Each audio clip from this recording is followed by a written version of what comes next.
트럼프 미국 대통령이 이란 공습 이후 첫 정상 외교를 통해서 이번 군사작전의 성과와 정당성을 적극 강조했습니다. 숨진 하메네이를 대체할 이란의 새 지도부는 미국의 협조적인 인물이어야 한다는 우회적 경고도 보냈습니다. 워싱턴에서 정호윤 특파원입니다. 독일 총리와 만난 트럼프 대통령은 양국 간 현안보다는 이란에 대한 군사작전 성과와 정당성을 강조하는 데 주력했습니다. 핵심 목표였던 이란 권력 교체를 상기시키며 새로 짜여질 지도부에 하메네이 같은 나쁜 사람이 포함돼선 안 된다고 경고했습니다. I guess the worst case would be we do this and then somebody takes over who's as bad as the previous person, right? That could happen. We don't want that to happen.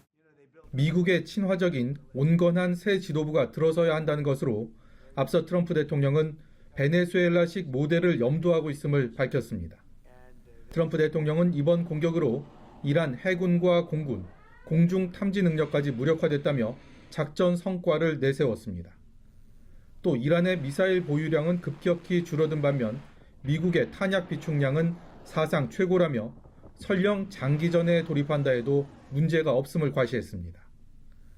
미국이 공격하지 않았다면 이란이 먼저 미국을 공격했을 거라고 주장해 군사작전에 명분이 없다는 비판에 반박했습니다. They were going to attack. If we didn't do it, they were going to attack first. And I didn't want that to happen. So if anything, I might have forced Israel's hand. 이스라엘이 주도하고 미국이 뒤늦게 가세한 것이 아니라 미국이 주도적으로 결단했다는 점 역시 강조한 것으로도 풀이됩니다.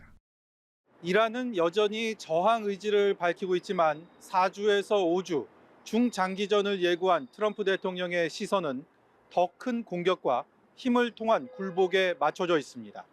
워싱턴에서 연합뉴스TV 정호윤입니다. 네, 조금 전 저희가 월드엔 이슈를 전해드리는 과정에서 이란의 차기 지도자가 선출됐다는 속보를 전해드렸는데요. 관련해서 자세한 내용이 들어와서 다시 한번 전해드리겠습니다. 이란이 하메네이의 차남 모즈타바 하메네이를 후계자로 선출하는 것이 유력하다는 속보가 들어왔습니다. 다시 한번 전해드리겠습니다. 이란의 하메네이 차남 모즈타바 하메네이가 차기 이란의 후계자로 선출되는 것이 유력하다라는 속보가 들어왔습니다. 관련해서 자세한 내용은 저희가 들어오는 대로 다시 전해드리도록 하겠습니다. 네, 다양한 국제 뉴스를 깊이 있게 전해드리는 시간. 월드엔 이슈, 오늘은 조비현 세종연구소 연구위원과 함께하겠습니다. 안녕하세요. 안녕하십니까. 예. 트럼프 대통령이 이란의 해군과 공격 능력 우리가 다 사실상 무력화시켰다. 그리고 우리는 탄약 비축량도 많아서 일부에서 나온 언론 보도처럼 우리가 시간 갈수록 무기가 떨어지지 않을 것이다. 영원히 전쟁할 수 있다. 이렇게 계속 말을 하고 있거든요. 네, 그렇습니다. 그 발언이 지금 트럼프 대통령이 백악관에서 프리드리히 메르츠 독일 총리하고 그 회동을 가졌습니다. 예.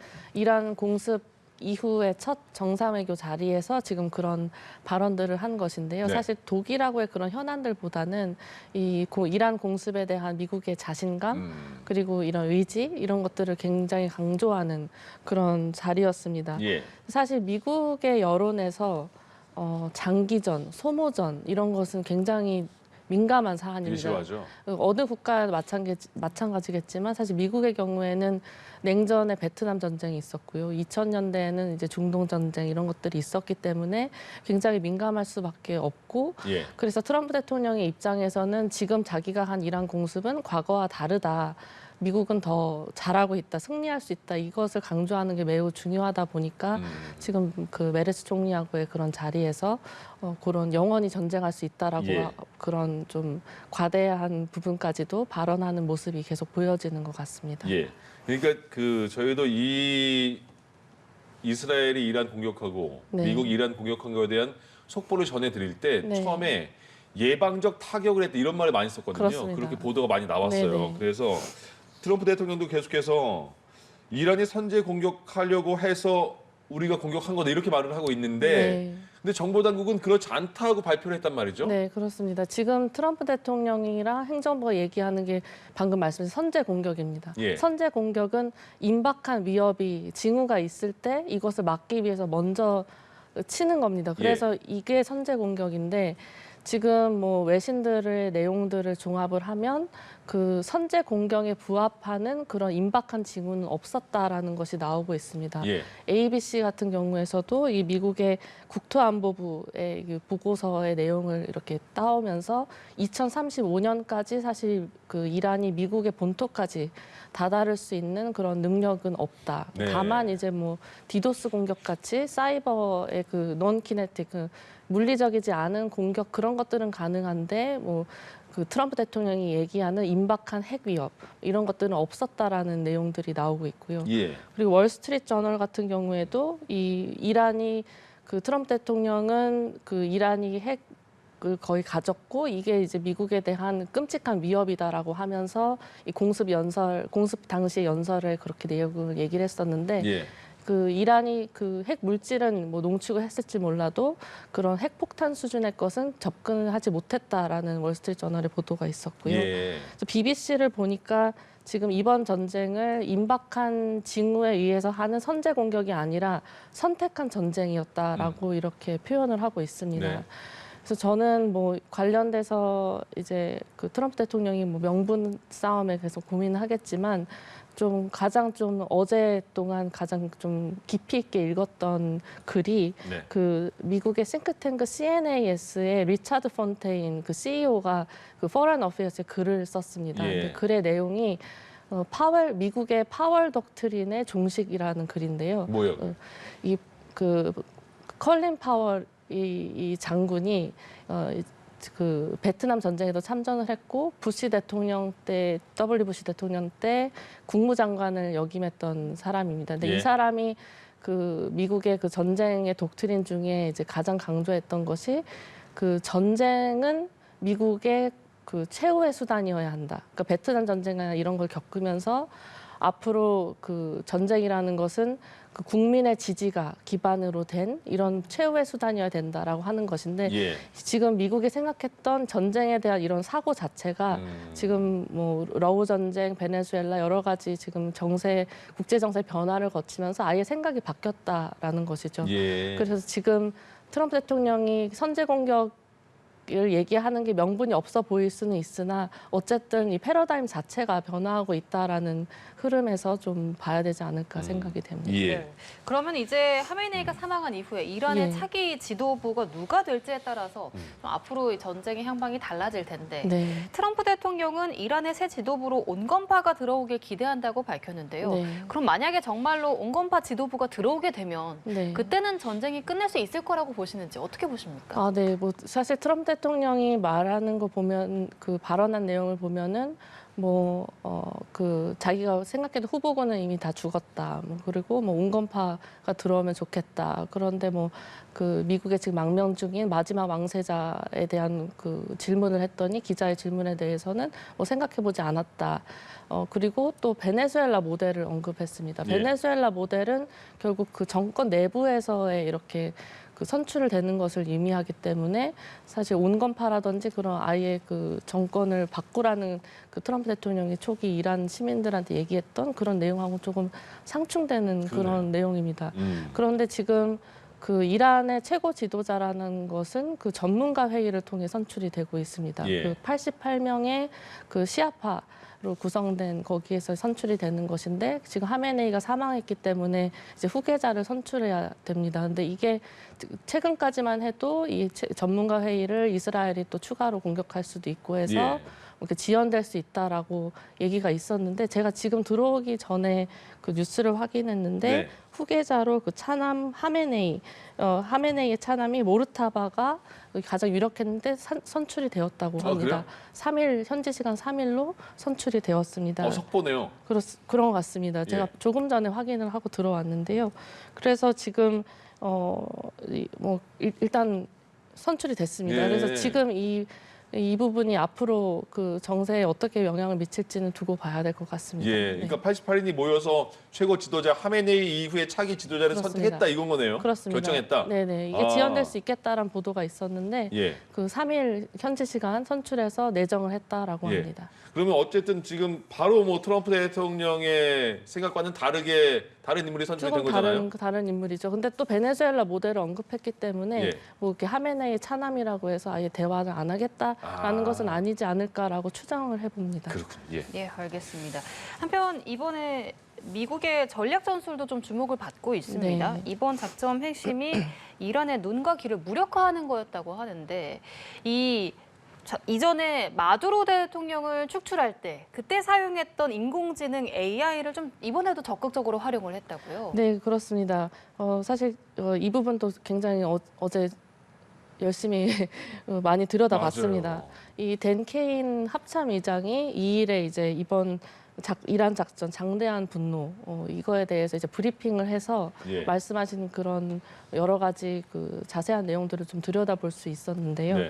그 내용을 보니까 지금 지난 30일 동안 미국이 지금 중동에 거의 뭐 그 4, 5세대 전투기 수백 대, 공중급유기, 항공모함 전대부 2개, 뭐 수천 명의 병력 이걸 보낸 것들이 이란을 단순히 협상에서 압박하려는 것이 아니라 실제로 군사 작전을 위해서 정말 치밀하게 준비를 해왔다라는 것이 드러난 것 같습니다. 예. 이 브리핑 내용에 한 그 이번 군사 작전이 2개의 수순으로 나눠진 것 같습니다. 첫 번째는 말씀하신 그 눈과 귀를 멀게 하는 그 작전이 들어가기 전에 예. 이 개시 시점에 이제 이 미국 우주사령부하고 사이버사령부가 이 이란의 감시통신 그 지휘 체계를 다 마비를 시켰고 그 다음에 거의 한 1천여 개의 표적에 대한 그 공습이 첫 24시간 내에 막 이루어졌습니다. 예.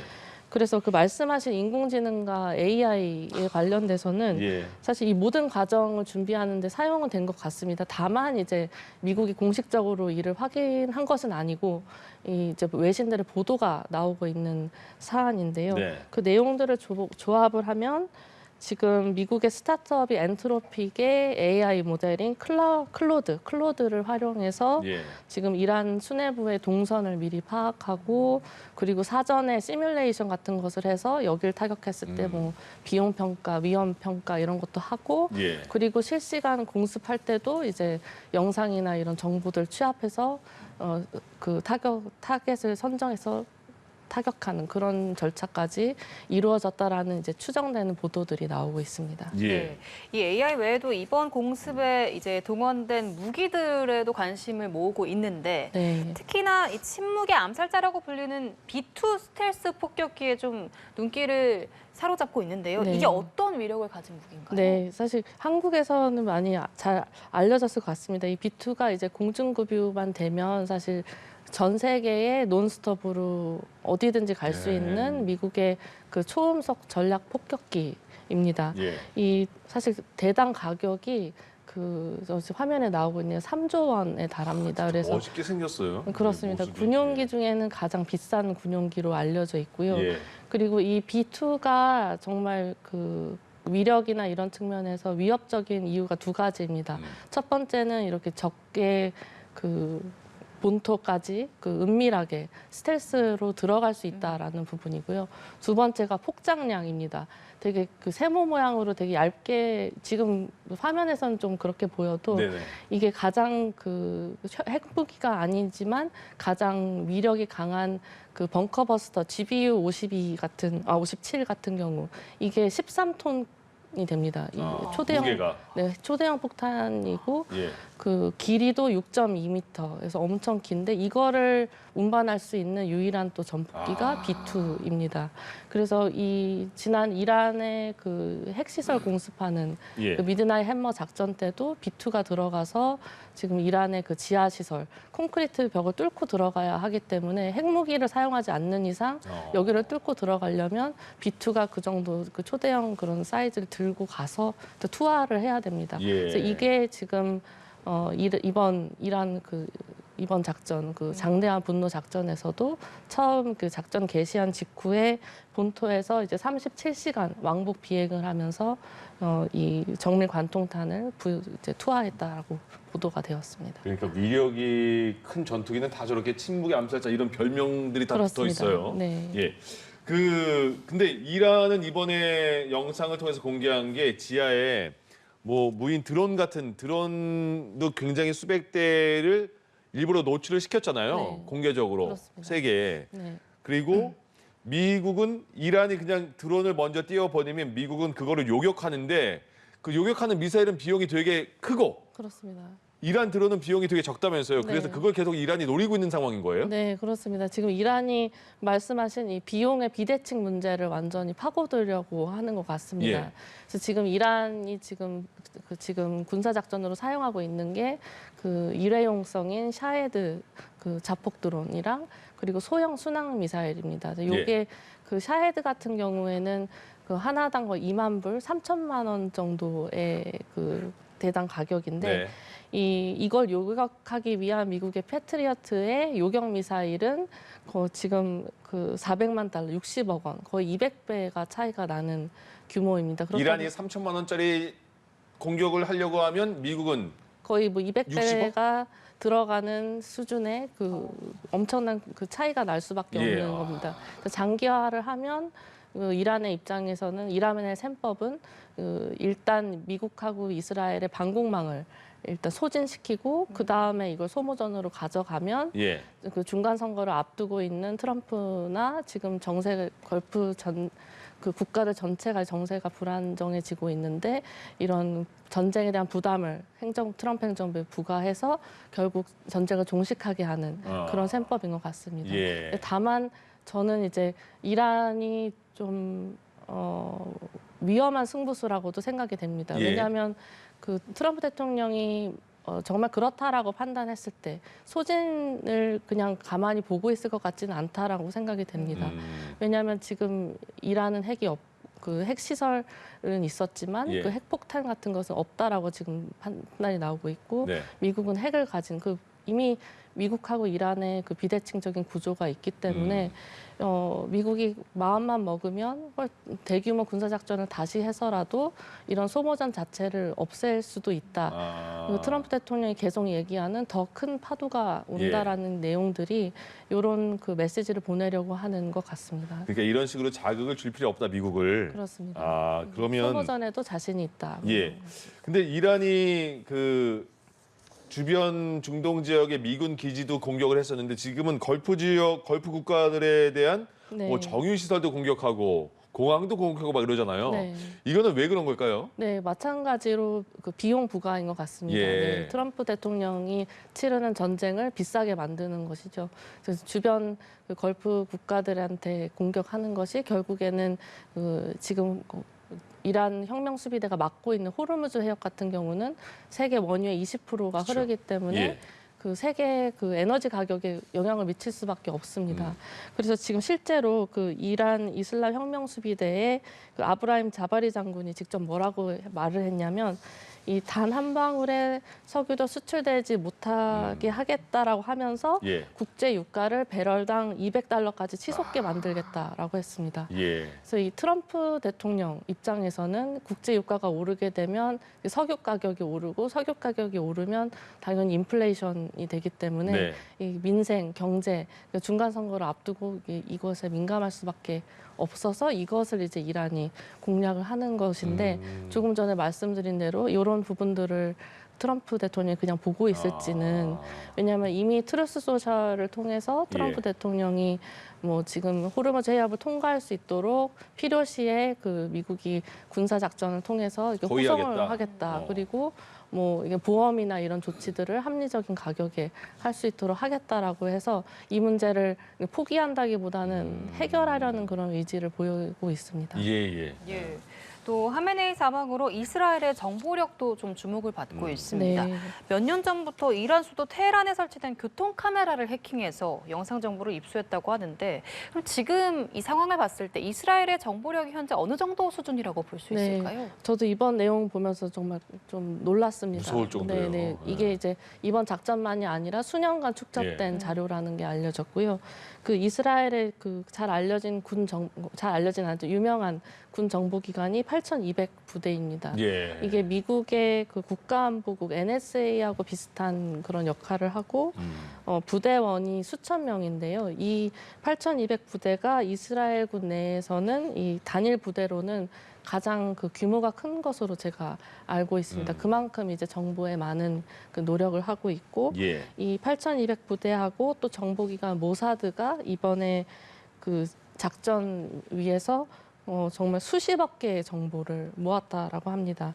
이 테헤란을 거의 구석구석 보고 있다라는 것인데요. 예. 테헤란에 있는 카메라들을 다 해킹을 해가지고 수년간 축적을 했고, 지금 이번 하메네이 암살에 성공할 수 있었던 이유도 이 영상을 통해서 이 경호원들의 생활 패턴, 언제 출근하고 퇴근하고 이동 경로, 그리고 수뇌부들의 또 이동 경로, 이런 것들을 다 파악해서 하메네이가 그 건물에 있다라는 걸 인지한 후에 예. 분석한 후에 그걸 했다고 합니다. 근데 말씀하신 수준, 정말 실전의 가장 높은 수준의 정보 수준이 아닐까라고 생각을 합니다. 왜냐하면 지금 여러 가지 사실 정보를 수집하는 것만이 아니라 이 수집된 정보에서는 틀린 것도 많기 때문에 이걸 걸러내야 되는 작업이 필요합니다. 사진을 대조하거나 이래야 되는데 예. 지금 이스라엘 이거를 알고리즘으로 다 자동화를 해서 굉장히 빠르게 할 수 있다라고 지금 알려집니다. 예. 이란에서는 작년에 이제 경제난에 대해서 이란 시민들이 시위했고 거기서 네. 무차별로 이제 사살도 됐잖아요. 많은 분들이 목숨을 잃었는데 이번에는 그때도 인터넷만 끊었잖아요, 이란에서. 그렇습니다. 근데 지금도 끊은 것 같은데 그래도 네네. 지금은 이란 내부에서의 소식이 조금씩 인터넷을 통해서 들려오는 것 같아요. 네, 그렇습니다. 이란이 사실 정치 수단으로도 인터넷을 왕왕 끊어왔고 시위할 때도 끊었고 이번 28일 작전이 개시됐을 때도 인터넷을 거의 1%까지 차단이 됐다고 합니다. 예. 그래서 거의 통하지 않는 수준이었는데 네. 말씀하신 지금 여러 공습 받는 그런 장면들이 속속들이 공유가 되고 있는데요. 예. 텔레그램이나 이런 것을 통해서 그게 되는 이유가 이번에도 스타링크 때문이라고 합니다. 일론 머스크가 스페이스 X의 위성 서비스죠. 예. 그 단말기가 이번 1월 이란 시위 이후에 트럼프 행정부가 지금 사실 공식적으로 확인된 것은 아닌데요. 예. 이 월스트리트 저널에 따르면 이 시위 이후에 트럼프 행정부가 6천여 개의 단말기를 이란 내부로 이렇게 은닉을 반입을 했다고 합니다. 네. 그걸 통해서 지금 이런 장면들이 전송되고 공유되고 그런 상황으로 알고 있습니다. 우크라이나에 도와준 것처럼. 예, 맞습니다. 그렇군요. 예. 네. 한편 이 미국과 이스라엘의 이란 공습으로 시작된 이 전쟁, 그 여파가 지금 유럽으로까지 번지고 있습니다. 네. 헤즈볼라가 지중해 영국군 기지까지 공격을 했다고 하는데, 그러면 앞으로 유럽까지 좀 이 전선이 확대될 가능성도 있을까요? 네, 이 부분도 우려를 할 수밖에 없는 부분이고 가능성은 배제할 수 없을 것 같습니다. 그런데 조금 보수적으로 좀 생각을 해본다면 지금 이란이 유럽까지 확전을 할 수 있는 능력을 갖고 있느냐가 핵심 쟁점일 것 같습니다. 예. 보여준 샤헤드 드론 같은 그런 것들이 정말 유럽 사실 샤헤드는 사거리가 한 2,000km입니다. 그러면 제가 지도를 보니까 한 터키 정도까지인데 예. 그러면 이제 서유럽까지는 갈 수 있는 전력이 과연 뭐가 있느냐. 그래서 이제 전통적인 군사적 수단으로는 물론 이제 이란 입장에서는 첨단 수단 아직 보여주지 않은 게 많다라고는 했지만 예. 거기까지 도달할 수 없다라고 하면 이제 전통적인 수단으로는 좀 제한될 수 있다라고 보고요. 다만 이제 대리전이죠. 다른 대리 세력을 통해서 하는 전쟁이라든지 아니면 테러 같은 비전통적 수단으로는 충분히 또 그런 위협을 가할 수도 있겠다라고 생각이 됩니다. 예, 알겠습니다. 오늘 월드N 이슈 조비언 세종연구소 연구위원과 함께 이야기 나눠봤습니다. 오늘 말씀 고맙습니다. 고맙습니다. 감사합니다.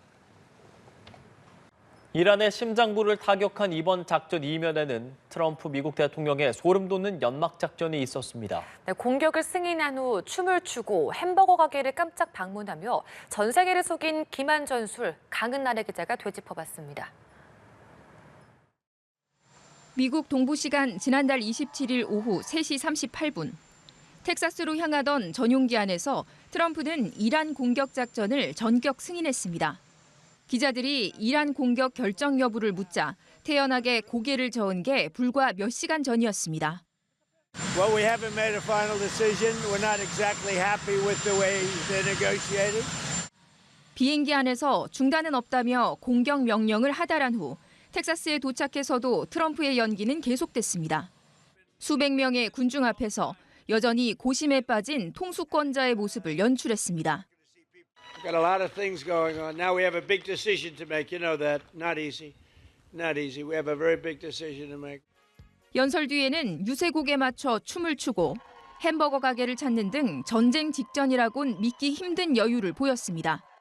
최첨단 항모 포드함이 화장실 고장으로 복귀가 늦어진